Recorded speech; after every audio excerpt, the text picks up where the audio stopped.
working with us to restore some of that funding that was diverted from NBTA to WMATA. Needed to happen at the time. We need to make sure that we're made whole, and I know that we've got the team here today who is going to make sure that that happens. Economic development, growth and development. It's important that we all work together to make sure, and I was first selected actually with a slow growth platform. And my predecessor, Audrey Moore, was a wonderful person and a huge environmentalist, but she wrongly thought that we could stop growth in Fairfax County for a while and catch up, which was naive and hurtful, actually, to the economy and to people who own land and who wish to invest in Fairfax County. And so it's important that we manage our growth wisely, that we focus on areas that need revitalization, areas that need to be redeveloped because they're older parts of the county and could deteriorate if they're not paid attention to. We have a lot to look forward to. It's been like a movable feast, and it will continue to be like a movable feast with so many people announcing that they're running, having their kickoffs and fundraisers, and so sometimes, we're the most popular people in the world, going from one event to another, and that is a really, really good thing. So thank you all to incumbents who are running for re-election. Thank you to the many candidates who are stepping up to the plate and running for office for the first time.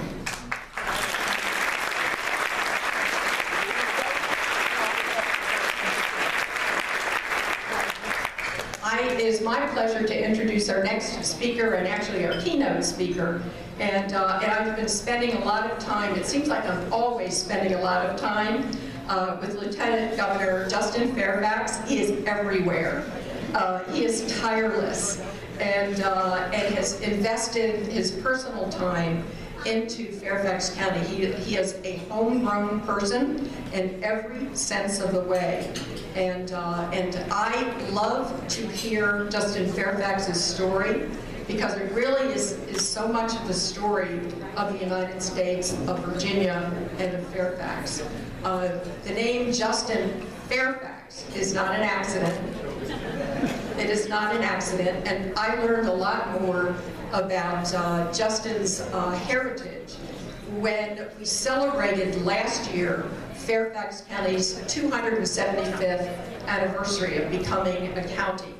And we had with us the 14th Lord Cameron Nicholas Fairfax here in Fairfax County to celebrate with us. And during that visit, we were able to learn actually that that there is a relationship between Lord Fairfax, the 14th Lord Fairfax, and his family, and Justin Fairfax, and his ancestors. Wow. Justin Fairfax and his ancestors literally helped to build this county and this nation.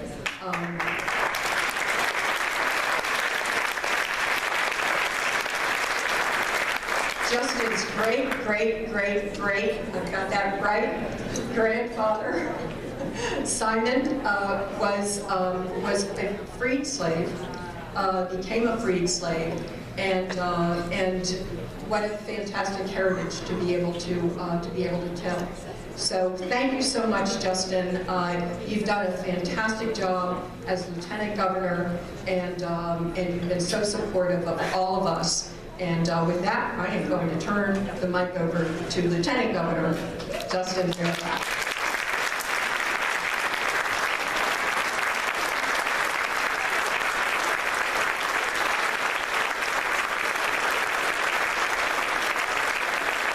Thank you all so much.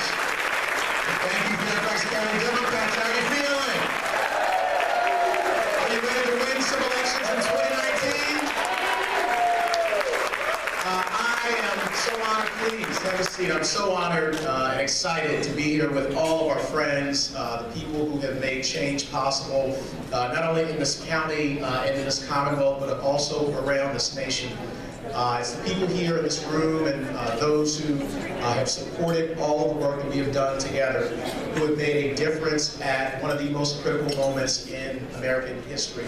And Sharon, I'm going to share a couple more details about that story at the end. I'm so impressed that she remembers all those details, but it really does speak to the journey that this nation has taken.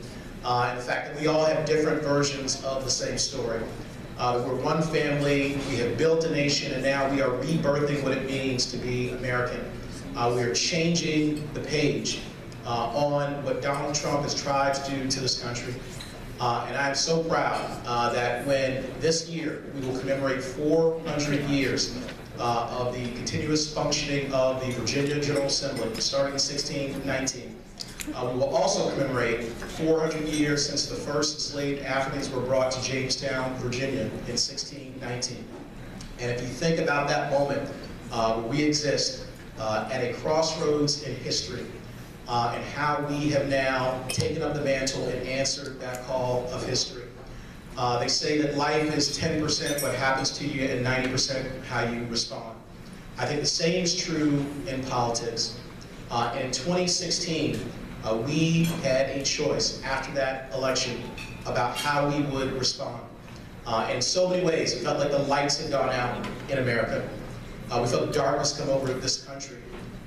A president, an administration, and people around him who took us to the lowest common denominators in our public life, who lie to us on a daily basis, who tear people down, who don't respect people based on who they are, or who they love, or where they come from, but instead want to exclude rather than include. And so that's what we were faced with here in the Commonwealth of Virginia. As we stood in 2017 with a choice about whether or not we would run and hide, whether or not we would be apathetic, or if we would stand up with one voice and say that we are taking this nation on a different, more positive course. And because of everything that you did, every door that you knocked, the faith that you had, the belief that we could be a better country in spite of what had just happened, we did something that has inspired this country, and you elected a great governor, Dr. Ralph Northam, a great Attorney General, Mark Gerry, and a guy named Justice Fairfax, one of the most votes in the history of the Commonwealth of Virginia. You answered the call of history in a way that no one thought was possible. You also sent 15 new members to the House of Delegates, and they are the most diverse caucus that we have ever had. And as we commemorate 400 years, we celebrate the leadership of a dear friend, Eileen, who's going to lead our soon-to-be majority in the General Assembly in the House. And what an answer to what we saw. What an answer to do something that historic at this moment, to put someone who has that kind of leadership and will make that kind of difference. And so I hope that you all feel very proud about what we've done. Because I have traveled all around America over the last year and a half. And I will tell you, almost to a person, as I've campaigned with people and visited their states and seen what they are trying to do, they would come up to me and they would say, "Thank you, Virginia, for giving us hope." After 2016, we didn't have hope, but you all gave us hope. You gave us hope that we could take control of our democracy, that we could rise to the better angels of our nature, that our values did not have to be degraded, our communities destroyed and divided. And you set that example. And so when those lights went off in 2016, you began to turn the lights back on in America. And that's what's happening. And just this past week, we saw so many bright lights come back on in this nation. We saw the Democrats regain control of the House of Representatives, and I'm so proud of Gerry, our new chairman. He's going to hold this administration accountable. We're going to get back to a place where they cannot simply lie to us. They cannot simply do what they think this president wants without any check and balance and adherence to the rule of law. And it's such a critical moment to have that kind of leadership and to do it in a way where we have diversity like we have never, ever seen before. As I travel as chairman of the Democratic Lieutenant Governors Association, I'm proud to report that we grew our ranks by over 50%. We went from 14 Democratic lieutenant governors to 23 in the most diverse rank of lieutenant governors in the history of this nation. And we saw also the election of 9 new lieutenant governors, 8 new governors, over 400 legislative seats, 6 state legislatures that were flipped. And we saw the emergence of some extraordinary candidates. I was proud to go to Georgia and Florida in the primary. Stacey Abrams and Andrew Gillum, they are stars. Beto O'Rourke is a star. And they are going to help to lead us into a much brighter future, along with so many other leaders who are stepping up at this moment in history. And so in Virginia, we have set the example. As I like to say in 2017, that Virginia would be the match as far as the wildfire of progressive change all around this country. And that's exactly what you have done. We have proven you can be pro-growth and progressive at the same time. Our unemployment rate in Virginia at 2.8% is the lowest in 17 years. In our first year with the leadership of Governor Northam, we've created 43,000 new jobs, a $500 million surplus, raising teacher pay ultimately to 5%. We are also doing so much on criminal justice reform, dismantling the school and prison pipeline so that we don't lose another young person to a broken criminal justice system.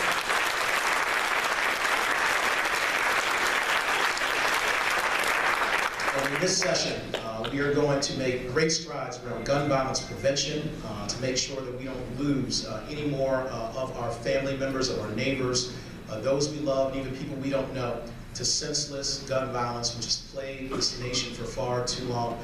I was proud to be at the March for Our Lives, and I met along with the governor right before that march in Crystal City, students from Parkland High School.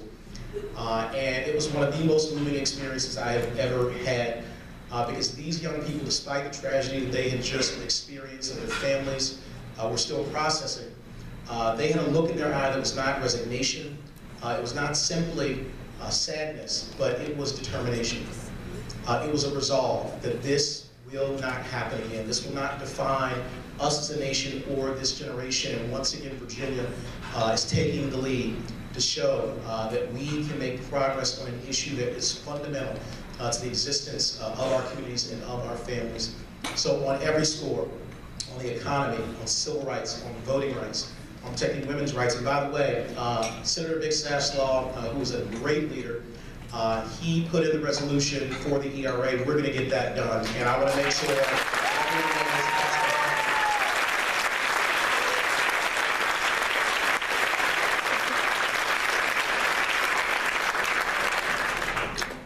and also I wanted to say a note about Medicaid expansion. We talked about the significance of that to our communities, but I want to put a little bit of color on that process. We had great leadership in the House, and they got it into the budget. Of course, Governor Ted McAuliffe had fought for this for years and set the stage for where we were, and Governor Ralph Northam, with his leadership, helped to close the deal. But I was proud that once that budget came over from the House to the Senate, of the leadership of our great senators here, who I'm honored to get to serve with, in particular Dick Saslaw, there were so many tense moments. We would have to break from caucus, go to a back room and negotiate, make sure that procedurally we were doing everything exactly the way we needed to do it to keep this coalition together. And when the votes came up at that critical moment on May the 30th, which I will never forget, we all stuck together. We had one Republican join us, Senator Emmett Hanger, and I would say that Emmett Hanger, I believe, deserves credit because he, despite so much pressure, put the best of us at the time. And when those critical votes came up, because our caucus was strong, because our leadership was strong, although we were only 19 out of 40, we got to 2020. And it was one of the proudest moments of my life to stand on that dais. As Governor Ralph Northam said, the best part about being lieutenant governor is that every time you vote, you win. And I was proud that every time I voted on those 4 minutes, we won, and now the Commonwealth of Virginia won. 400,000 people will have health insurance. Changing the lives of so many people. And but it's possible because we failed, because we fought, because we stayed strong. This is what it means to be leaders of the rest of the third vote. This is what it means to care about your neighbors, to put the Commonwealth above your party, above yourself.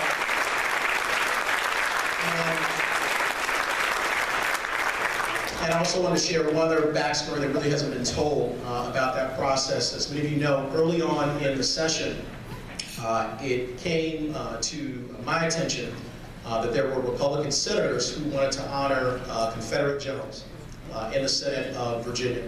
And as Lieutenant Governor, I preside over the activities each day and also over those adjournment motions. Well, as soon as I heard what the plan was, it took me no time to decide I was not going to preside over those motions. It, for me, was both personal but also much bigger. I believe that we need to be a Commonwealth that moves forward, that includes everyone. It doesn't look backward to a divisive time, and it does not honor people who I don't believe should be honored in the way that they attempted to do it. And so instead of standing up on that dais, I actually stepped down from the dais and sat on a very small bench, which is reserved for our Senate pages, in a quiet but firm protest. Because that is not the Commonwealth that we are or that we want to be. And when I did that, someone came up to me and said, disappointed that you would do this, I won't name the senator. And we have done this for the last 155 years. And I politely said to him, we're going to do something a little bit different for the next 155 years.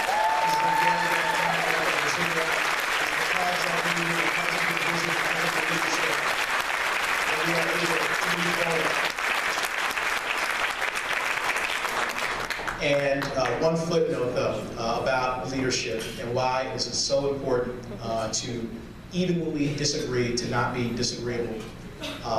One of the senators who did one of those motions honoring a Confederate general over which I protested was a senator by the name of Emmett Hanger.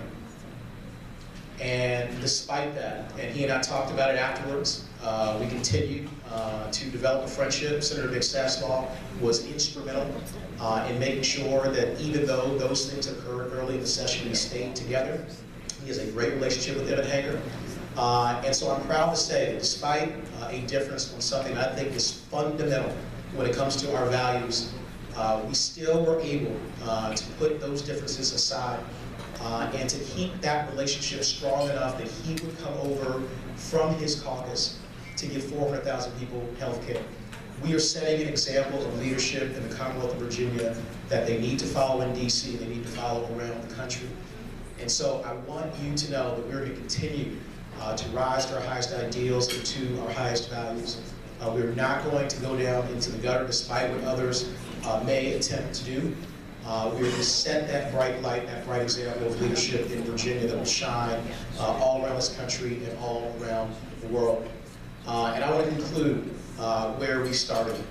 And first, I want to take this moment, it's very important, to thank Chairman Bulova for her leadership. She is an extraordinary leader. We are blessed to have her in Fairfax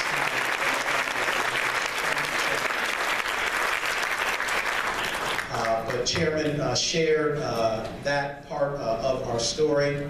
And I want to tell you very quickly, my wife and I recently saw Hamilton. Actually, it was the last day of the Kennedy Center run of Hamilton. It's a small play, you'll hear about it. It's really gaining in popularity, but we saw it and we're really just moved and blown away by it. But my three favorite songs from Hamilton, one was I'm Not Throwing Away My Shot. Do you all know that song? And I think about that all the time. And Democrats here in Fairfax County and the Commonwealth of Virginia, when faced with one of the most important moments in history, did not throw away our shot.